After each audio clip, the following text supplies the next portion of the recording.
This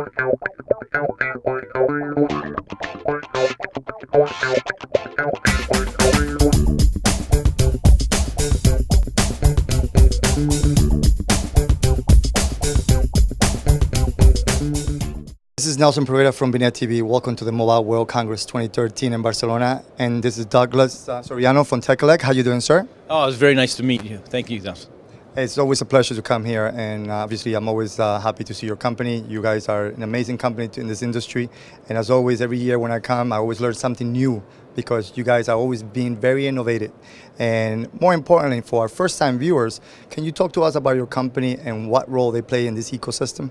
Absolutely. So Tekelec's been in business for 41 years right now. We have focused initially for about 20 years on the SS7 signaling space, and then recently we've changed our focus to diameter signaling, enabling 4G network rollouts with policy and diameter infrastructure for really the LTE market and the service provider market.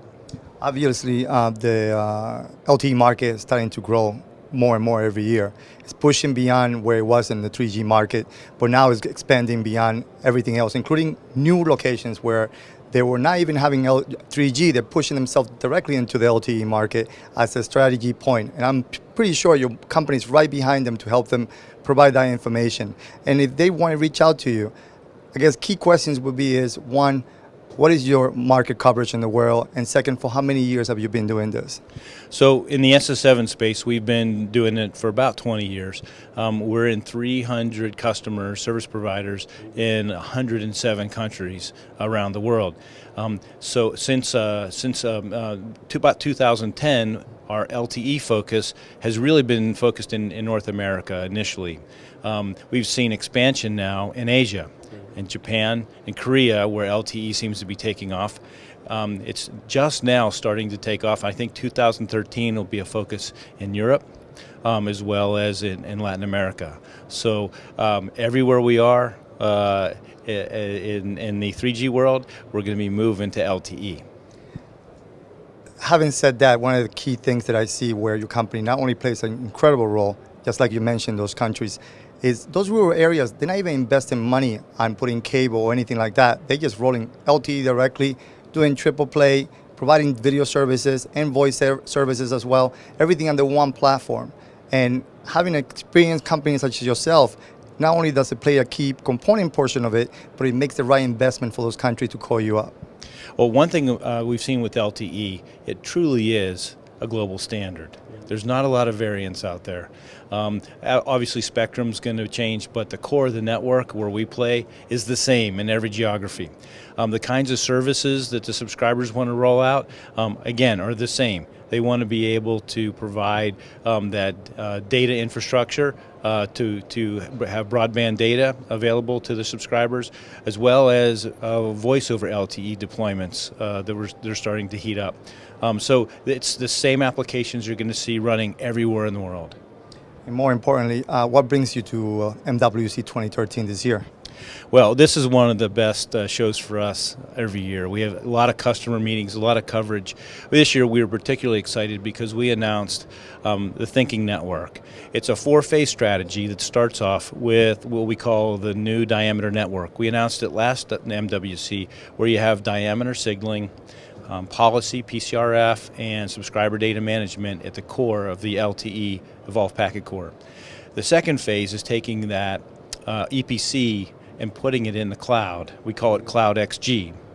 The third phase is to actually tap into vast amounts of subscriber data in the network with analytics, and we call that the mobile social phase. That's whenever we start enabling some exciting services on the phone. Mobile advertising comes into play there. We also see quality of service and Wi-Fi offload management being a key part of that phase. And then finally, we call the phase 4 the thinking networks, where we introduce software-defined networking into it.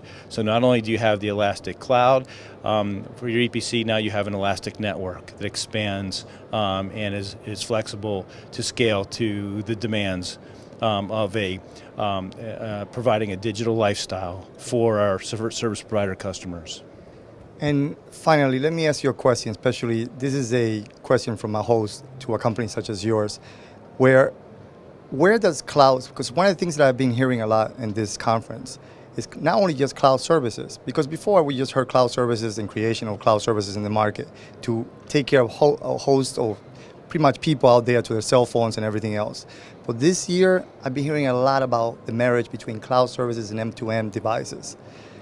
And not only does it require providers to revamp their infrastructure, especially on the LTE market, but more importantly, what role or what does the company such as yours, Tekelec, sees in reference to that future?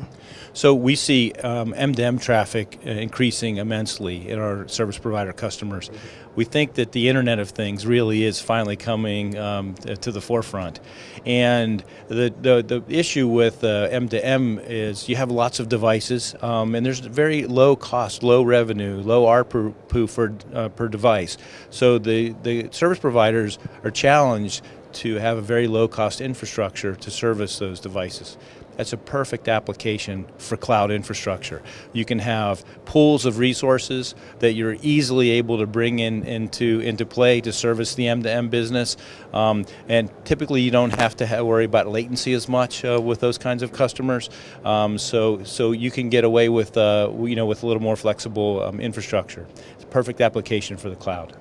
Especially when all the information, when those providers or those people who need to do analytics of their data is already in the cloud. And the time it took them to get that information, it's not delay problem, but also to be able to have the network to bring that information to the cloud. Exactly. And what we've seen is our customers trying to they're going to take the data from the policy infrastructure, from the diameter infrastructure, and send it right into an analytics platform where they can actually see in real time what's going on inside that cloud. They can actually look at the events that are going on there and make real decisions about capacity, about service levels for the M2M and for all their signaling traffic in their EPC. Well, Douglas, thanks so much for spending time. I see the industry, especially coming here every year, changing and drastically changing. But the infrastructure itself is changing, the services are changing, and Tekelec is actually there to meet that demand. And with such a experienced company such as yourself, I'm pretty sure that I'm going to be hearing not more from you guys, but I'm going to be hearing more innovation coming from Tekelec. Absolutely, Nelson. We're real excited. It was very nice speaking with you, very nice getting out the message. We believe that thinking networks is going to be the key. And the bottom line here is providing that digital lifestyle that we know those digital devices and subscribers really want to see in these future networks. Thank you. Very good. Thank you, Douglas. And this was Douglas Suriano from Tekelec, and my name is Nelson Pereira from bnetTV at the Mobile World Congress 2013 in Barcelona.